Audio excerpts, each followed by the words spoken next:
वैभव बढ़ना या यश बढ़ना ये भगवान की कृपा नहीं मानी जाती। भगवान की कृपा मानी जाती है अंदर का चिंतन बदलना, जिससे आपके अनंत जन्मों के संस्कार भस्म होकर और अगला जो है वो बड़ा उत्तम होगा। अंदर के चिंतन से होता है, बाहर से कुछ नहीं होता। महत्व अंदर का चिंतन। अच्छा, अंदर का चिंतन हम लोगों का स्वभाव बन गया बहिर्मुखी। बहिर्मुखी मतलब बाहर, बाहर यश कीर्ति लाभ विजय, इससे हमको सुख मिलता है। अंदर से कोई मतलब नहीं रखता कोई विरला ही अंदर से। अब क्या होता है, भगवान जब कृपा करते हैं तो संत समागम देते हैं, कि दूसरी जब कृपा होती तो विपरीतता देते हैं और फिर अंदर से एक रास्ता देते हैं, ये मेरा रास्ता है, ये परम शांति का रास्ता है, ये शांति का रास्ता नहीं। भगवान वो रास्ता देते हैं और जीव को अपने पास बुला लेते हैं। बिना प्रतिकूलता के संसार का राग नष्ट नहीं होता। किसी को भी वैराग्य होता है तो संसार की प्रतिकूलता देखकर वैराग्य होता है। सब कुछ हमारे अनुकूल है तो हम आनंदित होकर उसका भोग करते हैं। जब हमारे ऊपर प्रतिकूलता आती है तब ठेस पहुंचती है कि इतना झूठा संसार, तो अंदर से भगवान रास्ता देते हैं, ये सही है। भगवान बिना प्रतिकूलता के इस संसार को छुड़ाने का कोई भी औषधि नहीं रखी। आज तक जितने बड़े महापुरुष हुए हैं, जिनका जीवन बदला है, उनको प्रतिकूलता का दर्शन करके बदला है। तो कभी प्रतिकूलता आए तो उस समय आनंदित हो कि मेरे ऊपर अब भगवान की कृपा हो रही है, कि मुझे सतमार्ग में चलने की प्रेरणा मिल रही है। अगर सतमार्ग छूटा हो, ये सब तो एक सेकंड के लिए आप विचार कीजिए। अब अपना सुधार कर लो, अपने जीवन को सत्य में ले आओ, तो अगला जो होगा वो बहुत जोर का होगा।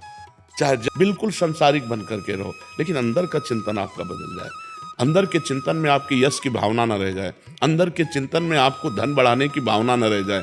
अंदर का चिंतन हो जाए, प्रभु बहुत जन्म व्यतीत हो गए, अब एक बार आपसे मिलना चाहते हैं, एक बार आपसे मिलना चाहते हैं प्रभु, मुझे आप चाहिए, अब संसार नहीं।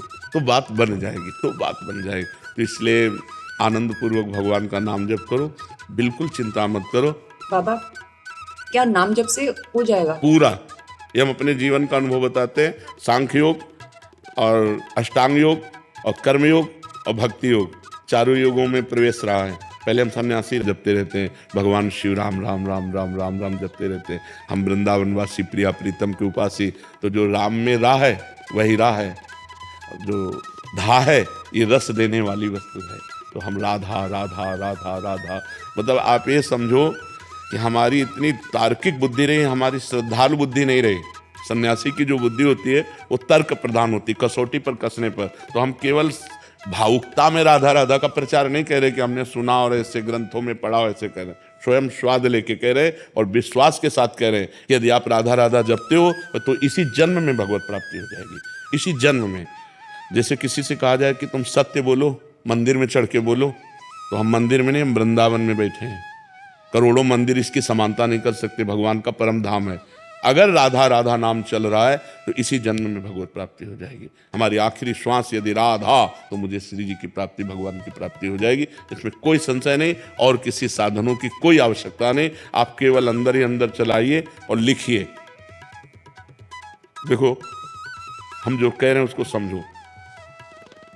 बहुत अधिक नाम जपने की हमें चेष्टा नहीं करनी, कम संख्या हो लेकिन मन लगा कर।